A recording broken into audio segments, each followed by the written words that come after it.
আজ রোজ সোমবার চট্টগ্রাম বায়েজিদ থানাধীন রৌফাবাদ কলোনি মাজারগলি উত্তর পার্শ্বে এলাকায় ভয়াবহ অগ্নিকাণ্ডের ঘটনা ঘটেছে।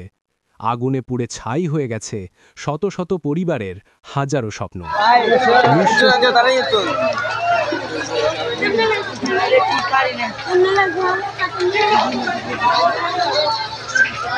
ওইটারে কত দূরে গিয়ে কই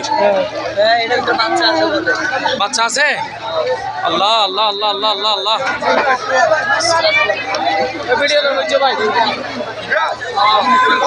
নিঃস্ব হয়েছে শত শত পরিবার। আজ তাদের ঠিকানা খোলা আকাশ। তাৎক্ষণিকভাবে অগ্নি ক্ষতিগ্রস্তদের পাশে এসে দাঁড়িয়েছে বাংলাদেশ জামাত ইসলামীর নেতাকর্মীবৃন্দ। রাতের মধ্যে যদি কিছু কম্বলের ব্যবস্থা করা যায়, অন্তত একটা পরিবারের কাছে একটা করে কম্বল পৌঁছানো যায়, তাহলে হয়তো রাত্রে, বিশেষ করে বাচ্চা কাচ্চারা রাত্রেবেলা নাইলে কষ্ট পাবে, ঘুমাইতে কষ্ট হবে। এজন্য আমাদের রিকোয়েস্ট থাকবে, আমরা চেষ্টা করব আপনাদের সবার সহযোগিতায় প্রতি পরিবারে একটা করে কম্বল পৌঁছানোর জন্য আমরা ব্যবস্থা করার চেষ্টা করবো ইনশাআল্লাহ। সবাই ভালো থাকবেন। সম্মানিত এলাকাবাসী, বাংলাদেশ জামাত ইসলামী পার্টি মাননীয় নেতা ডাক্তার আবু নাসের ভাইয়ের পক্ষ থেকে আজকের এই ক্ষতিগ্রস্ত পরিবারকে দুপুরের খাবারের ব্যবস্থা এবং বাংলাদেশ জামাত ইসলামীর পক্ষ থেকে সর্বোচ্চ সহযোগিতা করা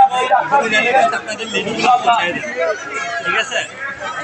এখানে কথা বলা আমাদের কোনো সুযোগ নেই, আমরা বড় পরাক্রান্ত।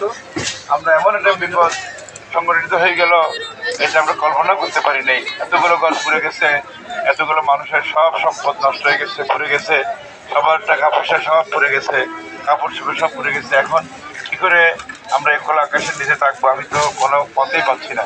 কিন্তু আল্লাহ পাকে বিপদ দিয়েছে, আমরা আল্লাহ রক্ষা করবে। হয়তো এটা কোনো একটা আল্লাহর একটা পরীক্ষা আমাদের।